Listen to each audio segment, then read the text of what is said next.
Hello friends, હું યુવરાજ પરમાર નૂતન વિદ્યાપીઠ મહુવા તરફથી આપનું હાર્દિક સ્વાગત કરું છું. મિત્રો, આજે ધોરણ 11 ની અંદર આપણે ચોથું ચેપ્ટર શરૂ કરવા જઈએ છીએ. કમ્પ્લીટ. તો ચોથા ચેપ્ટરનું નામ છે સમતલમાં ગતિ. કમ્પ્લીટ. તો સૌથી પહેલા તો ચોથું ચેપ્ટર છે એનું નામ જોઈએ. તો ચેપ્ટર નંબર 4, સમતલમાં ગતિ.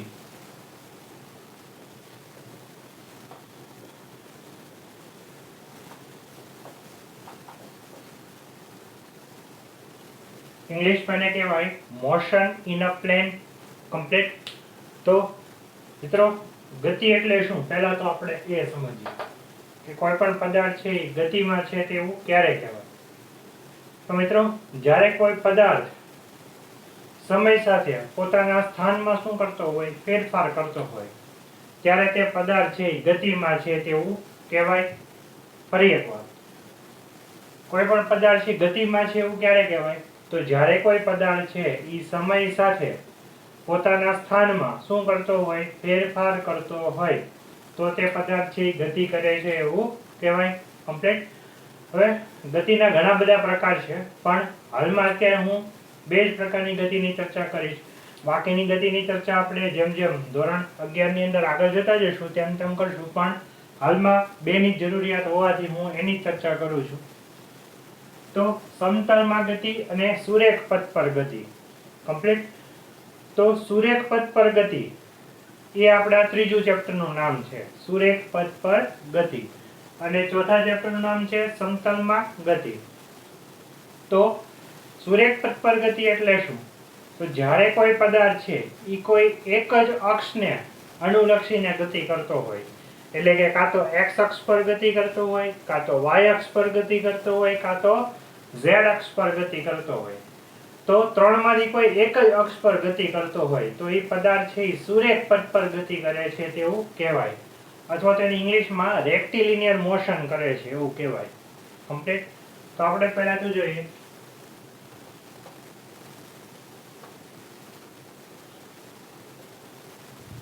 તો સુરેખ પથ પર ગતિ. તો કોને કહેવાય સુરેખ પથ પર ગતિ? કે જ્યારે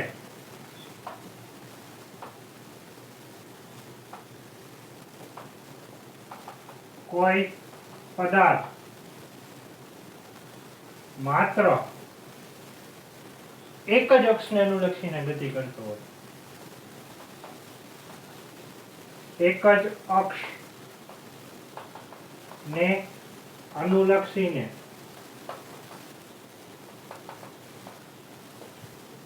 ગતિ કરતો હોય તો તે પદાર્થ સુરેખ પથ પર ગતિ કરે છે તેવું કહેવાય.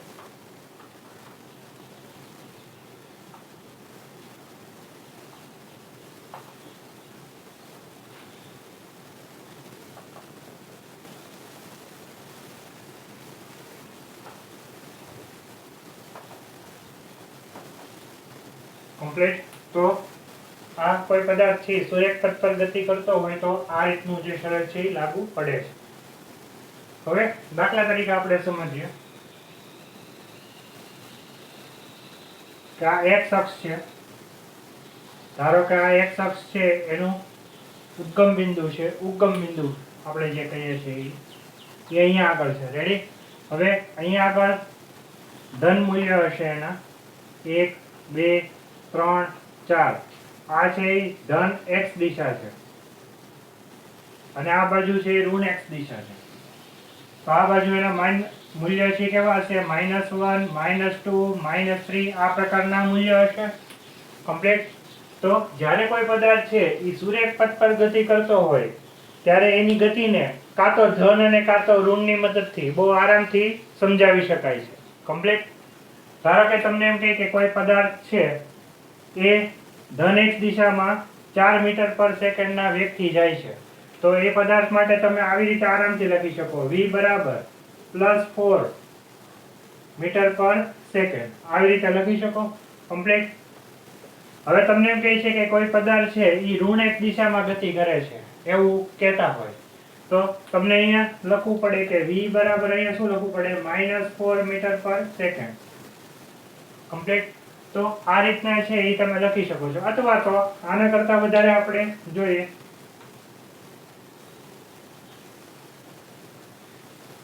તો આ તરફના જે કઈ સ્થાન છે એ બધાને પ્લસ વડે દર્શાવી શકાય. આ બાજુ છે એ શું છે માઇનસ. તો જ્યારે માઇનસ આવે તો તમે એવું સમજી શકો છો કે આ ઋણ x દિશા તરફ ગતિ કરે છે. જો જવાબ પ્લસ આવે તો તમે શું સમજી શકો છો ધન x દિશા તરફ ગતિ કરે છે. રેડી? તો આ જે પ્રકારની ગતિ છે એને સુરેખ પથ પર ગતિ કહેવાય. આનું એક ઉદાહરણ જોઈએ. દાખલા તરીકે ટ્રેનની ગતિ.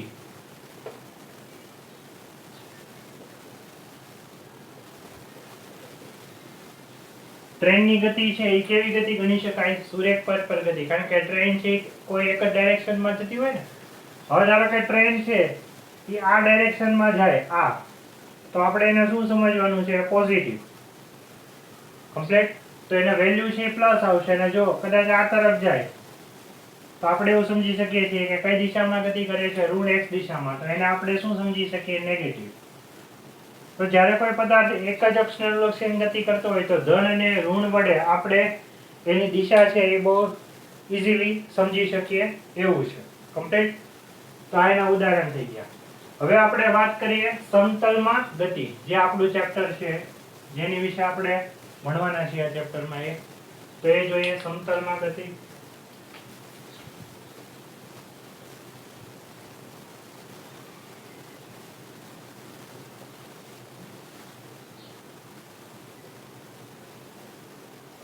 તો જ્યારે કોઈ પદાર્થ છે એ બે અક્ષને અનુલક્ષીને ગતિ કરતો હોય ત્યારે આ બે અક્ષ છે ભેગા મળીને શું બનાવે છે? એક સમતલ બનાવે છે. કમ્પ્લીટ. તો ત્યારે પદાર્થ જે પ્રકારની ગતિ કરે છે એ ગતિને તમે શું કહી શકો છો? સમતલમાં ગતિ. આપણે લખીએ કે જ્યારે કોઈ પદાર્થ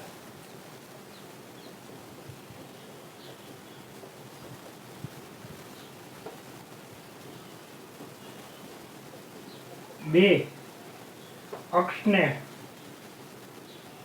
અનુલક્ષીને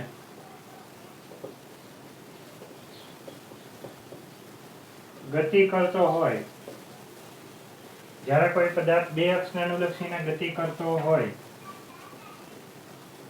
તો તે પદાર્થ સમતલમાં ગતિ કરે છે તેવું કહેવાય.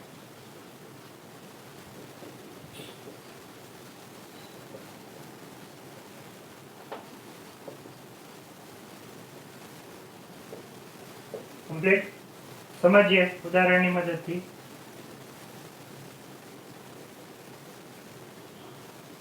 ધારો કે આ ધન x દિશા છે, આ ધન y દિશા છે. કમ્પ્લીટ. હવે ધારો કે કોઈ પદાર્થ છે એ આમાં ગતિ કરતો હોય, અહીંયા અહીંયા અહીંયા અહીંયા આવી રીતે ગતિ કરતો હોય તો તમે અહીંથી જોઈ શકો છો કે ધારો કે કોઈ પદાર્થ છે એ શરૂઆતમાં અહીંયા રહેલો હતો, તો આ પદાર્થ છે એને બે પ્રકારના યામ હશે. કમ્પ્લીટ. એક કયો યામ હોય? x. તો બીજો કયો યામ હશે? y. કમ્પ્લીટ. તો આ પ્રકારની જે ગતિ છે એ કેવી ગતિ થઈ ગઈ? સમતલમાં ગતિ. રેડી? એવી જ રીતે ધારો કે આને આપણે x1 કહીએ, y1 કહીએ, તો આ જે અહીંથી અંતર હશે એ કેટલું થઈ જશે? x1. અને આ જે અંતર છે શું થઈ જશે? y1. અહીં સુધી કમ્પ્લીટ. હવે ધારો કે આ પદાર્થ છે, આ પોઈન્ટ એટલે કે આ કણ એ અહીંથી ગતિ કરીને સમતલમાં ક્યાંક બીજે જતું રહે છે. દાખલા તરીકે અહીંયા આવી જાય છે ગતિ કરીને. તો હવે આપણે કોઈ ક્ષણે એની પરિસ્થિતિ જાણવી હોય તો તમે અહીંયા શું લખી શકો છો? x2, શું લખી શકો છો? y2. એટલે કે હવે આ જે અંતર છે અહીંથી અહીંયા, અહીંથી લઈને અહીંયા સુધીનું એ શું થઈ જશે? x2. અને અહીંથી અહીંયા સુધીનું અંતર છે એ શું થઈ જશે? y2. કમ્પ્લીટ. તો આ જે પ્રકારની ગતિ છે એ ક્યાં થાય છે? તો કે બે અક્ષને અનુલક્ષીને. કઈ કઈ અક્ષ? x અક્ષ અને y અક્ષ, બંને અક્ષને અનુલક્ષીને થાય છે. તમે જોઈ શકો છો કે x અને y અક્ષ ભેગી મળીને શું બનાવે છે? એક સમતલ બનાવે છે. કમ્પ્લીટ. તમે આવું પણ ધારી શકો, ધારો કે આ y અક્ષ છે અને આ જે બોર્ડ છે આ કઈ અક્ષ છે? x અક્ષ છે. તો x અને y અક્ષ ભેગું મળીને આખું શું બનાવે છે? બોર્ડનું સમતલ. કમ્પ્લીટ. તો આ પ્રકારની ગતિ છે એ સમતલમાં ગતિ કહેવાય. કમ્પ્લીટ. આનું એક ઉદાહરણ જોઈએ.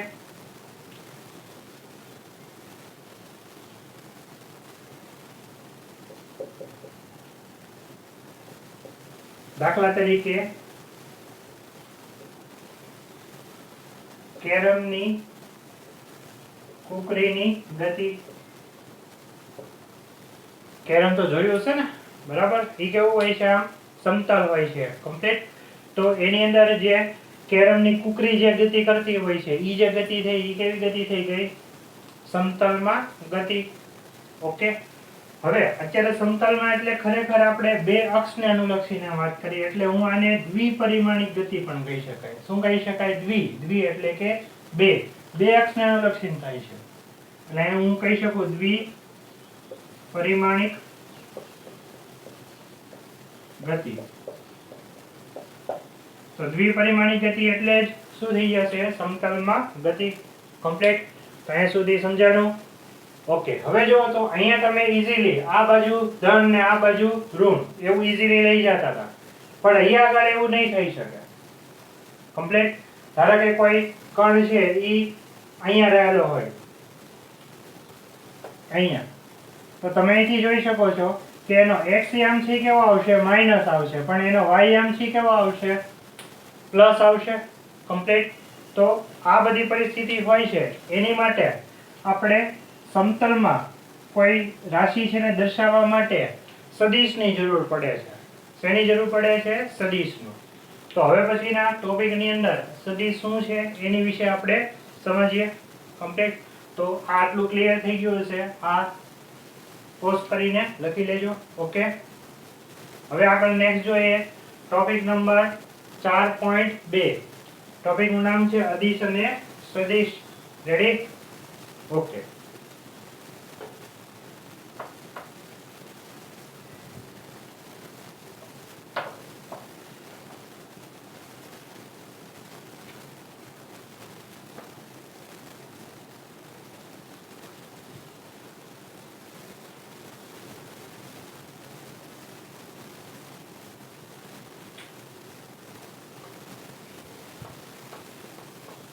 ટોપિક નંબર 4.2 અદિશ અને સદિશ. અદિશને ઇંગ્લિશમાં સ્કેલર કહેવાય. શું કહેવાય? સ્કેલર. અને સદિશને ઇંગ્લિશમાં શું કહેવાય? વેક્ટર. શું કહેવાય? વેક્ટર. તો હવે કોઈ પણ ભૌતિક રાશિ છે,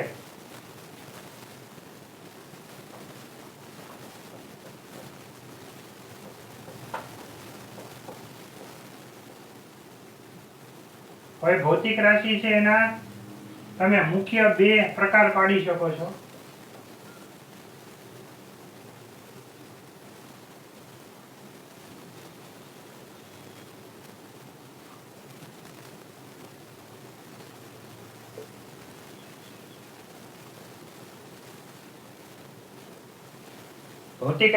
ભૌતિક રાશિ એટલે શું એ બધું તમે બીજા ચેપ્ટરમાં ભણી ગયા છો. કમ્પ્લીટ. તો અત્યારે હું એની વધારે ડિટેલ ચર્ચા નથી કરતો. તો ભૌતિક રાશિ છે ના જનરલી તમે કેટલા પ્રકાર પાડી શકો? બે. એક છે અદિશ રાશિ અથવા તો અદિશ ભૌતિક રાશિ, અને બીજું છે સદિશ ભૌતિક રાશિ.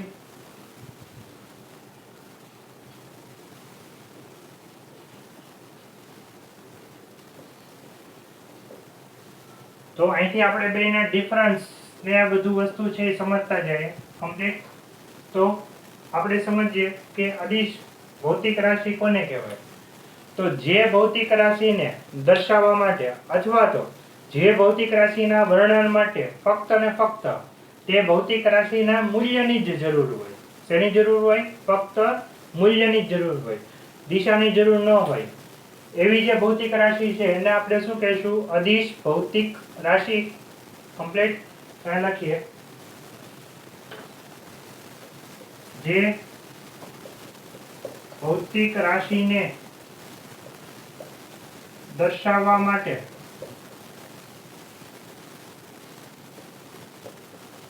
માત્ર મૂલ્યની જ જરૂર હોય.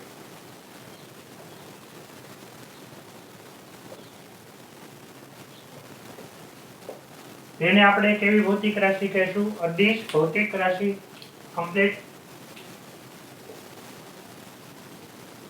હવે આપણે સમજીએ સદિશ ભૌતિક રાશિ. તો સદિશ ભૌતિક રાશિ કોને કહેવાય? તો જે ભૌતિક રાશિને દર્શાવવા માટે અથવા તો એના વર્ણન માટે મૂલ્ય ઉપરાંત દિશાની પણ જરૂર પડે. એટલે કે ફક્ત મૂલ્યથી જ એની સંપૂર્ણ માહિતી મેળવી શકાતી નથી. મૂલ્ય ઉપરાંત આપણે એ રાશિને દર્શાવવા માટે એની દિશા પણ જરૂર પડે છે. તો એવી ભૌતિક રાશિ છે એને આપણે શું કહીશું? સદિશ ભૌતિક રાશિ. તો એ લખીએ, જે ભૌતિક રાશિને દર્શાવવા માટે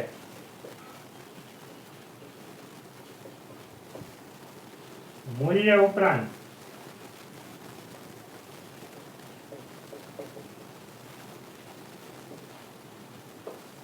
દિશાની પણ જરૂર પડે.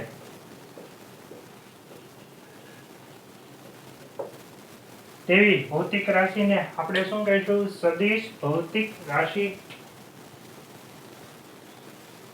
કમ્પ્લીટ. અહીંયા સુધી કમ્પ્લીટ છે. આપણે એક ઉદાહરણ લઈએ એટલે તમને ખ્યાલ આવશે. ઉદાહરણ તરીકે આપણે લખીએ, અદિશ ભૌતિક રાશિમાં કઈ કઈ રાશિઓ આવી શકે? તો કે દળ, તાપમાન, સમય, ઘનતા, આવી ઘણી બધી રાશિઓ છે જે તેની અંદર આવે છે અદિશ રાશિની અંદર. એટલે કે એ રાશિને દર્શાવવા માટે ફક્ત ને ફક્ત શેની જરૂર છે? મૂલ્યની જ. એને દિશા હોતી નથી. આવી જે ભૌતિક રાશિ છે એમાં કોણ કોણ આવે? દળ, તાપમાન, સમય, ઘનતા. કમ્પ્લીટ. દાખલા તરીકે તાપમાનની વાત થાય તો અત્યારે આપણે ચર્ચા કરતા હોય કે અત્યારે તાપમાન કેટલું છે. તો ધારો કે કોઈ આપણને એમ કહે કે 37 ડિગ્રી સેલ્સિયસ તાપમાન છે, તો આપણે એને એવું પૂછવાના છીએ કે કઈ દિશામાં 37 ડિગ્રી સેલ્સિયસ તાપમાન છે. કમ્પ્લીટ. કારણ કે સમગ્ર વિસ્તારની અંદર આપણી આજુબાજુ જેટલો બી વિસ્તાર છે બધી જગ્યાએ તાપમાન કેટલું હોવાનું છે? 37 ડિગ્રી સેલ્સિયસ જ હોવાનું છે. આ 37 ડિગ્રી સેલ્સિયસ છે કોઈ ચોક્કસ દિશા માટે નથી. કમ્પ્લીટ બધી દિશા માટે છે. એટલે કે આ તાપમાન નામની ભૌતિક રાશિ છે કેવી છે? અદિશ રાશિ છે. એટલે એને દિશા હોતી નથી. પછી આપણે વાત કરીએ સમય. સમયની ચર્ચા કરતા તો આપણે કોઈકને એમ કહીએ કે ભાઈ 10 વાગ્યા છે અત્યારે. ધારો કે કેટલા વાગ્યા છે? 10. તો એ તમને એમ પૂછશે કે કઈ દિશામાં 10 વાગ્યા છે? નહીં ને, કારણ કે 10 વાગ્યા એને કોઈ દિશા હોતી નથી. તો સમય પણ કેવી રાશિ છે? અદિશ રાશિ છે જેને કોઈ દિશા હોતી નથી. એવી જ રીતે દળની ચર્ચા કરીએ તો આપણે કોઈ પદાર્થનું દળ માપતા હોય તો આપણે એમ કહીએ કે એટલા કિલોગ્રામ દળ છે. તો એમાં એવું હોય છે કે આ દિશામાં એટલું દળ છે એમ? નહીં ને, કારણ કે દળ છે એ પણ અદિશ રાશિ છે એટલે એને પણ દિશા હોતી નથી. તો આપણે આ જે ઉદાહરણ જોયા એ કોના જોયા? અદિશ ભૌતિક રાશિના. હવે એવી જ રીતે આપણે સદિશ ભૌતિક રાશિના ઉદાહરણ પણ જોઈએ. તો એ લખીએ,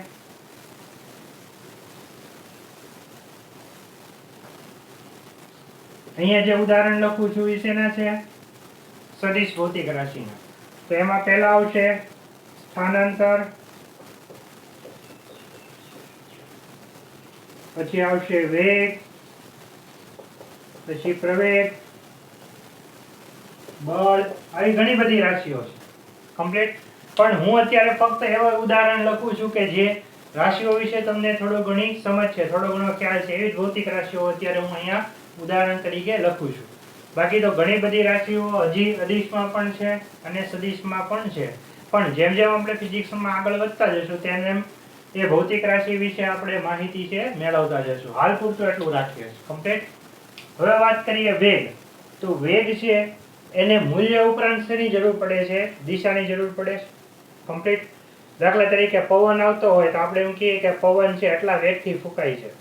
તો પવન છે એનો વેગ છે એનું મૂલ્ય ઉપરાંત દિશા પણ જરૂરી છે ને, કે આ દિશામાંથી આવે છે, આ દિશામાંથી કઈ દિશામાંથી આવે છે, અથવા પવન કઈ દિશા તરફ ફૂંકાઈ રહ્યો છે. કમ્પ્લીટ. તો એવી પરિસ્થિતિની અંદર આપણે વેગ માટે મૂલ્ય ઉપરાંત શેની જરૂર પડે છે? દિશાની પણ જરૂર પડે. વાવાઝોડાની આગાહીને એમાં તમે બધું જ સાંભળતા હો છો કે પવન છે આ દિશામાંથી એટલી ઝડપથી ફૂંકાઈ રહ્યો છે અને આ તરફ જોવાનું છે. તો આ બધું છે વેગ છે. તો વેગને દર્શાવવા માટે મૂલ્ય ઉપરાંત દિશાની પણ જરૂર હોય છે. પ્રવેગમાં પણ એવું છે કે એના મૂલ્ય ઉપરાંત શેની જરૂર પડે છે? દિશાની. કમ્પ્લીટ. બળ છે તો બળ લાગતું હોય પણ કઈ દિશામાં લાગતું હોય એ પણ જરૂરી છે ને. રેડી? દાખલા તરીકે વજન બળ લાગતું હોય અથવા ગુરુત્વાકર્ષણ બળ લાગતું હોય હંમેશા કઈ તરફ હોય? નીચે તરફ, એટલે કે પૃથ્વીના કેન્દ્ર તરફ લાગતું હોય છે. જેની વિશે બધી ડિટેલ માહિતી આપણે જેમ જેમ ફિઝિક્સમાં આગળ વધશું તેમ તેમ ભણતા જશું. તો આ બધા જ વિશે દિશા કેવી રીતે મેળવી શકાય બધી જ ડિટેલ માહિતી આપણે આગળ જતા ભણવાના છીએ, પણ જસ્ટ અહીંયા ઉદાહરણ તરીકે મેં અત્યારે લખ્યું છે. તો આ સદિશ રાશિના ઉદાહરણ આ સદિશના થઈ ગયા કમ્પ્લીટ. ઓકે, હવે આગળ વાત કરીએ અદિશ ભૌતિક રાશિ. તો અદિશ ભૌતિક રાશિ છે એ સામાન્ય બીજગણિતના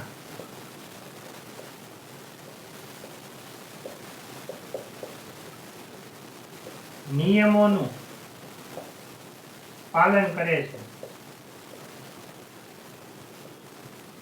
એટલે કે સરવાળા બાદબાકી ગુણાકાર ભાગાકાર આ બધા માટે આપણે સામાન્ય જે સરવાળા બાદબાકીના નિયમ જાણીએ છીએ એ જ રીતે એ જ નિયમની મદદથી આ અદિશ ભૌતિક રાશિના સરવાળા બાદબાકી ગુણાકાર ભાગાકાર થઈ શકે છે. હા, પણ એક શરત છે અહીંયા કે અદિશ ભૌતિક રાશિ છે એનો તમારે સરવાળો કે બાદબાકી કરવી હોય તો એ બે ભૌતિક રાશિઓ છે એ સમાન પરિમાણ ધરાવતી હોવી જોઈએ. તો અને તો જ તમે એના સરવાળાને બાદબાકી કરી શકો છો.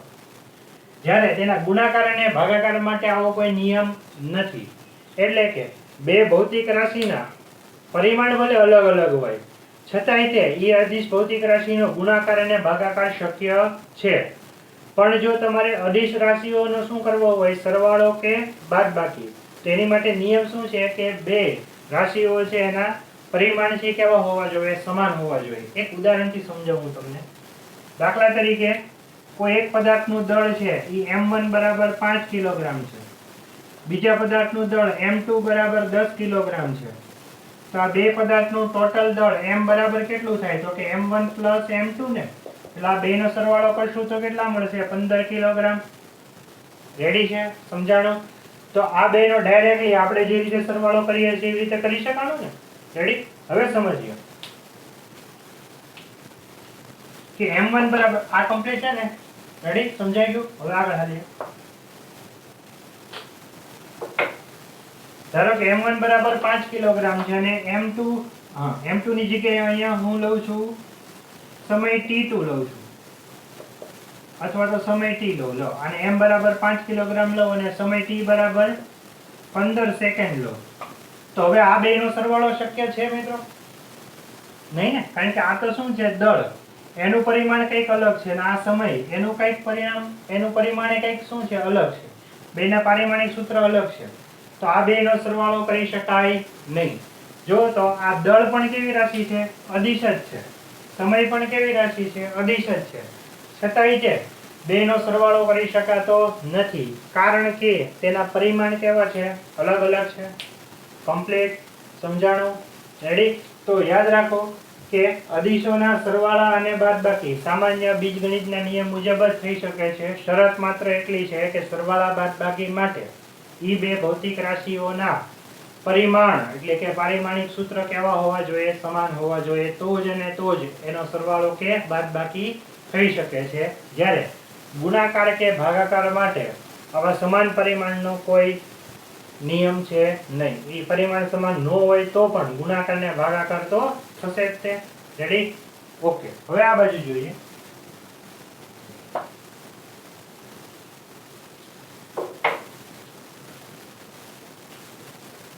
હવે આ તો વાત કરીએ આપણે અદિશ ભૌતિક રાશિની. હવે કોની વાત કરીએ? સદિશ ભૌતિક રાશિ. તો સદિશ ભૌતિક રાશિ છે એના સરવાળા બાદબાકી માટે આપણા સામાન્ય બીજગણિતના જે નિયમો છે એ અહીંયા આગળ લાગુ પડશે નહીં. તો એના માટે ત્રિકોણની રીત એ લખીએ કે સદિશોના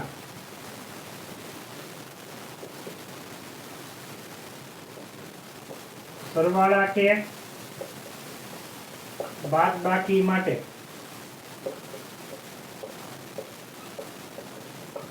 ત્રિકોણની રીત કે સમાંતર બાજુ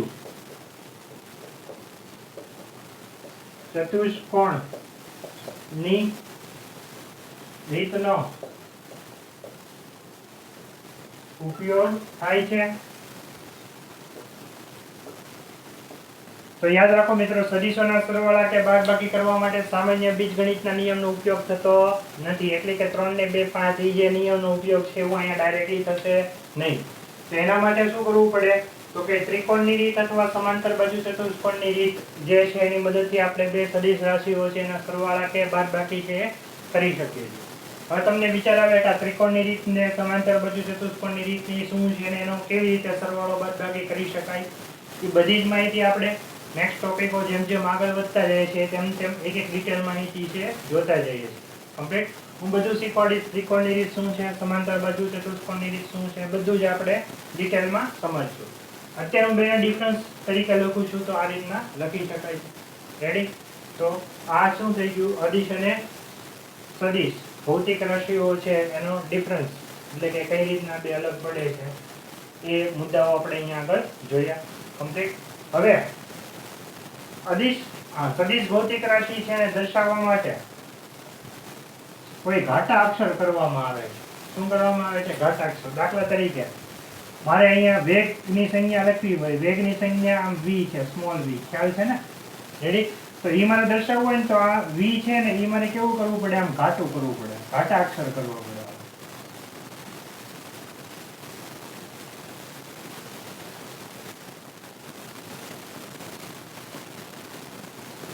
જ્યાં આગળ આવા ઘાટા અક્ષર કરેલા હોય, આ v છે, પછી પ્રવેગ માટે આપણે a સંજ્ઞા યુઝ કરીએ છીએ, તો એ બધું તમારે શું કરવું પડે, ઘાટું કરવું પડે। બળ માટે કેપિટલ F, એને પણ તમારે શું કરવું પડે, આમ ડાર્ક કરવો પડે, ઘાટો કરવો પડે। કમ્પ્લીટ। આ આવું ઘાટું કરેલું હોય જ્યાં જ્યાં, એ તમારે શું સમજવાનું છે, સદિશ ભૌતિક રાશિ છે એવું સમજાય। રેડી? તો ટેક્સ્ટ બુકમાં મોટા ભાગે બધી જગ્યાએ આવું ડાર્ક કરેલું છે, બોલ્ડ કરેલું છે, ઘાટું કરેલું છે। કમ્પ્લીટ। તો ઘાટું કરેલું સંજ્ઞા હોય એને તમારે શું સમજવાની છે, સદિશ સમજવાનું છે। રેડી? હવે તમે જુઓ તો આ ઘાટું વારંવાર કરવું છે જો કંટાળાજનક છે ને, તકલીફ પડે એવું છે। તો આવું ન કરવું હોય તો એની બીજી મેથડ શું છે, તો કે v આવી રીતે લખી અને એની ઉપર આવું એરો તીર લખી નાખવાનું, તીર ડ્રો કરી દેવાનું। આવું v સિમ્પલ એકવાર લખીને ઉપર શું કરી નાખવાનું છે, તીર। તો તીર છે એ સદિશ ભૌતિક રાશિ માટે ઉપયોગમાં લેવાય છે। રેડી? હવે અહીંયા જોઈએ a, તો એ મારે આવી રીતે ન લખવું ને તો આમ લખી શકો, આમ એ કરીને ઉપર શું કરી દેવાનું છે, આમ એરો તીર દર્શાવી દેવાનું છે। એવી જ રીતે f માટે આવી રીતે f લખીને એની ઉપર શું કરી દેવાનું છે, આમ વેક્ટર એરો। રેડી? તો આ જે છે એ બધું શું થઈ ગયું, સદિશ અને અદિશ ભૌતિક રાશિ।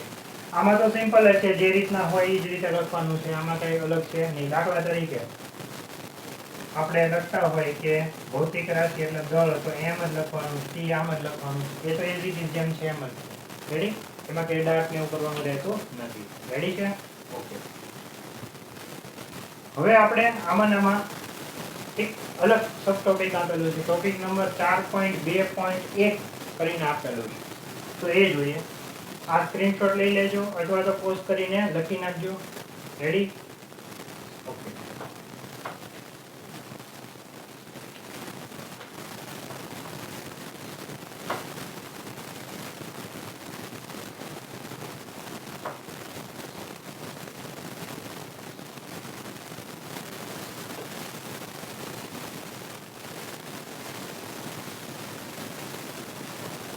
હજી મિત્રો ટોપિક નંબર 4.2 ચાલે છે, અદિશ અને સદિશ। હવે એનો સબ ટોપિક એટલે એની અંદરનો એક ટોપિક જોઈએ છીએ, ટોપિક નંબર 4.2.1। ટોપિક નું નામ છે સ્થાન અને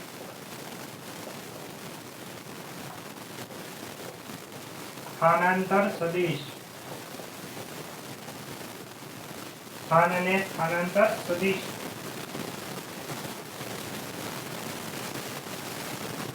આ સબ ટોપિક થી આપણે અહીંયા આગળ જોવા જઈએ. રેડી? તો પહેલા તો સ્થાન એટલે શું? તો કોઈ સમતલની અંદર કોઈ કણ છે, કોઈ પદાર્થ છે, એને આપણે ઉદ્ગમ બિંદુની સાપેક્ષે કેટલા અંતરે રહેલું છે, કઈ તરફ રહેલું છે એ દર્શાવે છે. એને એનું શું કહેવાય છે? સ્થાન કહેવાય. કમ્પ્લીટ. તો આપણે સમજીએ કે ધારો કે આ XY સમતલ છે.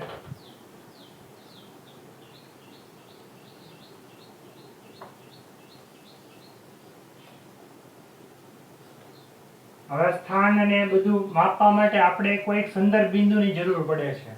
કમ્પ્લીટ. તો સંદર્ભ બિંદુ તરીકે આ અક્ષનું ઉદ્ગમ બિંદુ લેશું આપણે. શું લેશું? અક્ષનું ઉદ્ગમ બિંદુ. તો ઉદ્ગમ બિંદુ છે એ જ અહીંયા આગળ શું થઈ જશે? સંદર્ભ બિંદુ. એટલે કે અહીંયા આગળ હું જે કાંઈ માપીશ એ કોની સંદર્ભમાં માપીશ? ઉદ્ગમ બિંદુની સંદર્ભમાં, એની સાપેક્ષમાં માપીશ. કમ્પ્લીટ. તો એ અહીંયા શેના વડે દર્શાવ્યું છે? O વડે. હવે દાખલા તરીકે કોઈ એક કણ છે. હવે કણ એટલે શું? આવું વારંવાર આવશે ફિઝિક્સમાં કે કોઈ એક કણ.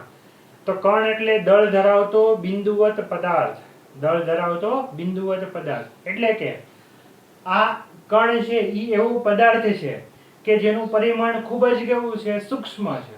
ખૂબ જ કેવું છે? સૂક્ષ્મ છે. એટલે કે એને નરી આંખે પણ માંડ માંડ જોઈ શકાય, અથવા નરી આંખે આમ જોવામાં તકલીફ પડી જાય એવો સૂક્ષ્મ એવો કણ છે કે જેને દળ નથી, દળ ન હોય એવો જે પદાર્થ છે એને આપણે શું કહી શકીએ છીએ?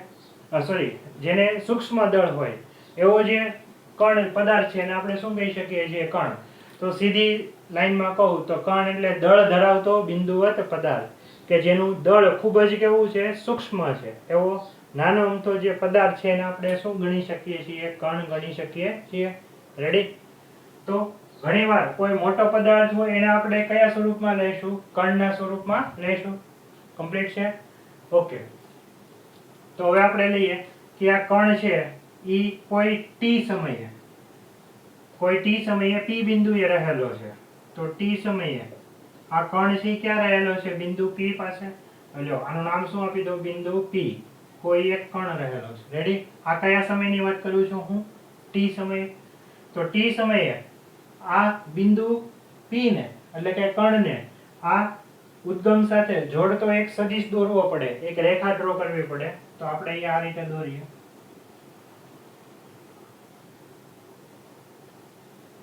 તો આ જે રેખા દોરવામાં આવે છે એ આ બ્લેક કલરની જે લાઈન બને છે એને આ બિંદુ P નો ઉદ્ગમ બિંદુની સાપેક્ષે આપેલા પદાર્થનો કે આપેલા કણનો શું કહેવાય? સ્થાન સદિશ કહેવાય. શું કહેવાય? સ્થાન સદિશ. ઇંગ્લિશમાં એને પોઝિશન વેક્ટર કહેવાય. શું કહેવાય? Position vector. તો ફરી એકવાર, સ્થાન સદિશ એટલે શું? તો કે કોઈ પણ પદાર્થને અથવા કોઈ કણને ઉદ્ગમ બિંદુ સાથે જોડતો જે સદિશ બને છે એ સદિશને તે બિંદુનો શું કહેવાય છે? સ્થાન સદિશ કહેવાય. કમ્પ્લીટ. તો આ સ્થાન સદિશ છે એને હું અત્યારે આર વેક્ટર વડે દર્શાવું છું. શેના વડે? R vector. તો આર વેક્ટર છે એ બિંદુ P નો ઉદ્ગમ બિંદુની સાપેક્ષે શું થઈ ગયો? સ્થાન સદિશ. રેડી છે? ઓકે. હવે આપણે સમજીએ આ ક્યારની પરિસ્થિતિ હતી? ટી સમયની. હવે ધારો કે આ કણ છે આ ઈ કોઈ એક માર્ગ ઉપર, એટલે આવો કોઈ યાદીચિત માર્ગ લઈ લે. આમ કોઈ પણ આકારનો હોઈ શકે, કોઈ પણ માર્ગ હોઈ શકે છે. તો આવો એક યાદીચિત એટલે આમ કોઈ પણ ફિક્સ નહીં, આમ ગમે તેવું રેન્ડમ આકારનો એક માર્ગ લઈ લઈએ. તો આ કણ છે અહીંથી ગતિ કરીને અહીંયા કંઈક આવી જાય છે.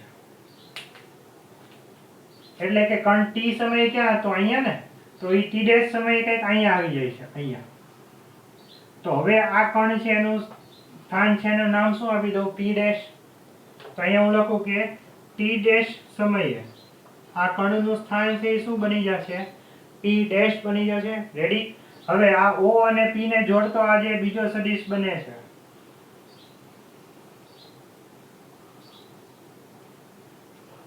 ઈ શું થઈ ગયું? તો કે P ડેશ નો સ્થાનાંતર સદિશ. કોનો થઈ ગયો? p ડેશ નો સ્થાનાંતર સદિશ.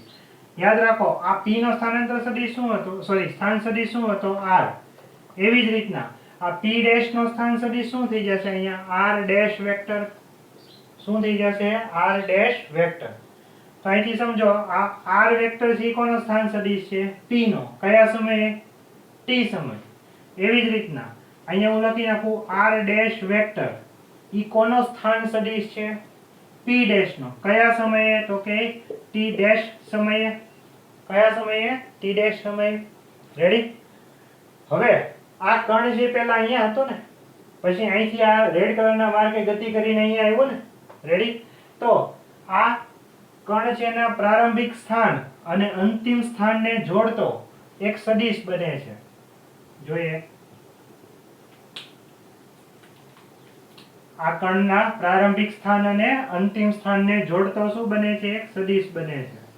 જો તો એ સદિશને હું આવી રીતે દર્શાવી શકું તો આ જે સદિશ બને છે ને એને શું કહેવાય? સ્થાનાંતર સદિશ. શું કહેવાય? સ્થાનાંતર સદિશ. તો સ્થાનાંતર સદિશ એટલે શું? તો કે પ્રારંભિક અને અંતિમ સ્થાનને જોડતો જે સદિશ છે એને શું કહેવાય? સ્થાનાંતર સદિશ.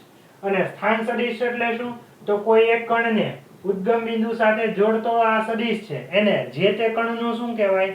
સ્થાન સદિશ. રેડી? તો જુઓ તો સ્થાન સદિશ છે ઈ p નો પણ અલગ છે અને p ડેશ નું પણ અલગ છે. રેડી? p નો સ્થાન સદિશ શું છે? r vector. p ડેશ નો સ્થાન સદિશ છે શું છે? r dash vector. જ્યારે ડેલ્ટા r વેક્ટર ઈ શું છે? સ્થાનાંતર સદિશ છે અને ઈ બંને કણનો હોય છે. રેડી? તો એ લખીએ સ્થાનાંતર સદિશ.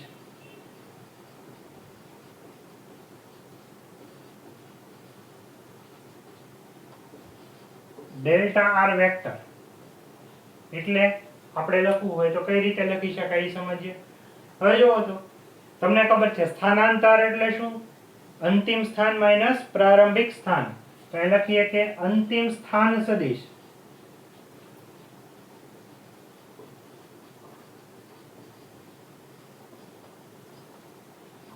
માઈનસ પ્રારંભિક સ્થાન સદિશ.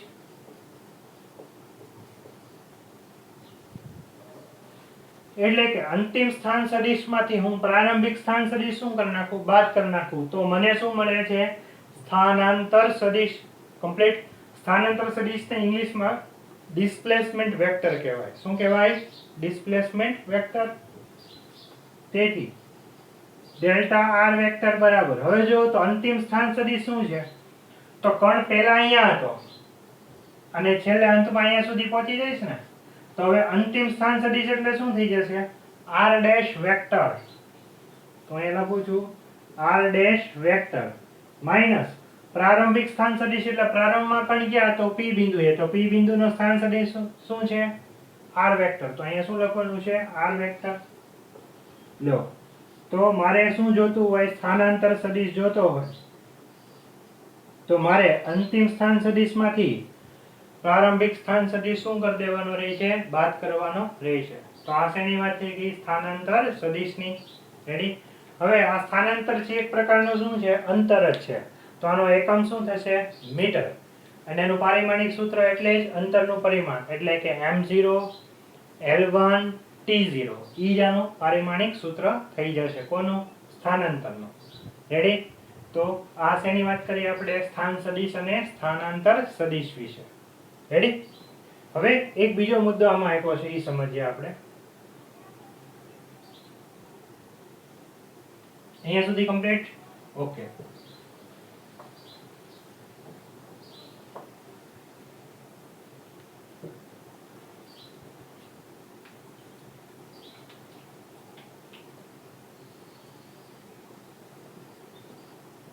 આ x આ શું થઈ ગયું? y.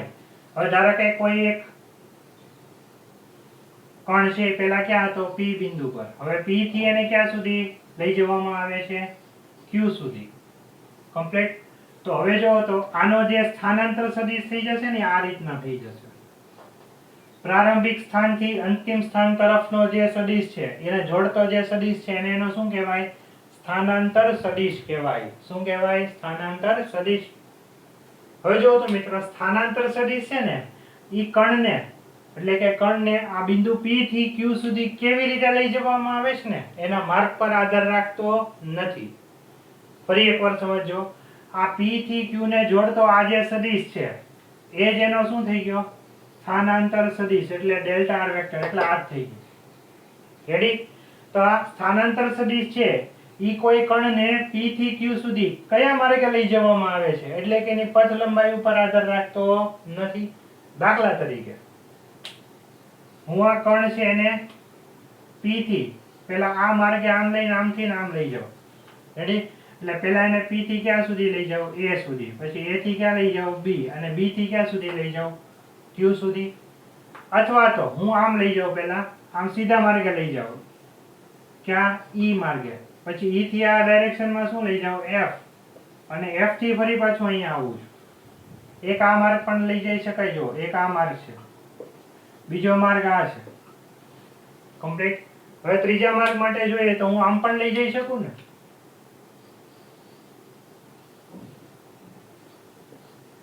કમ્પ્લીટ. આને આપણે નામ આપી દઈએ P, P ડેશ Q એવો માર્ગ આપી દઈએ.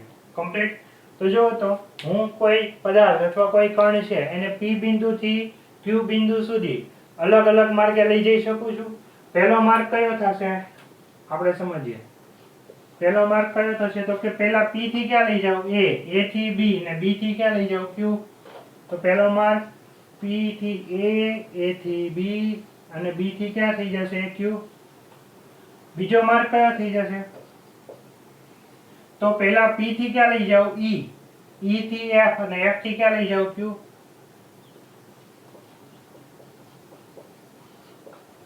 રેડી? અથવા તો ત્રીજો માર્ગ કયો થઈ ગયો તો કે P થી ક્યાં લઈ જાવ? P ડેશ અને ત્યાંથી ક્યાં લઈ જાવ? Q. જો આ માર્ગે પણ લઈ જઈ શકાય. તો તમે જોઈ શકો છો કે દરેક માર્ગ માટેની પથ લંબાઈ એટલે કે કાપેલું કુલ અંતર કેવું છે? અલગ અલગ છે. પરંતુ આ દરેક કેસ માટે એનો જે સ્થાનાંતર સદિશ છે ઈ તો કેવું રહે છે? સરખું જ રહે છે. કારણ કે અહીંથી તો અહીંયા સુધી આવે છે ને, કોઈ પણ માર્ગે જાવ પણ અહીંથી આવે છે તો ક્યાં? અહીંયા. રેડી? તો યાદ રાખજો કે સ્થાનાંતર સદિશ છે, સ્થાનાંતર સદિશ એ કોઈ કણને એક બિંદુથી બીજા બિંદુએ કેવી રીતે લઈ જવામાં આવે છે એટલે કે કયા માર્ગે લઈ જવામાં આવે છે એ માર્ગ પર આધાર રાખતું નથી. કમ્પ્લીટ. હવે જો કદાચ આ પદાર્થને હું આ જે પદાર્થ હતો એને P થી Q સુધી હું આ જ માર્ગે લઈ ગયો હોત ને, ક્યાં? તો કે ડાયરેક્ટલી આ માર્ગ ઉપર, તો આ કણનું સ્થાનાંતર અને એની પથ લંબાઈ બે કેવું થઈ જાત? સમાન થઈ જાત. પણ ક્યારે? જ્યારે આવા સીધા માર્ગે ગતિ કરાવીને ટૂંકામાં ટૂંકા માર્ગે લઈ જાત તો જ. રેડી? એટલે કે મિત્રો હંમેશા આવું જ બનતું હોય છે કે પથ લંબાઈ છે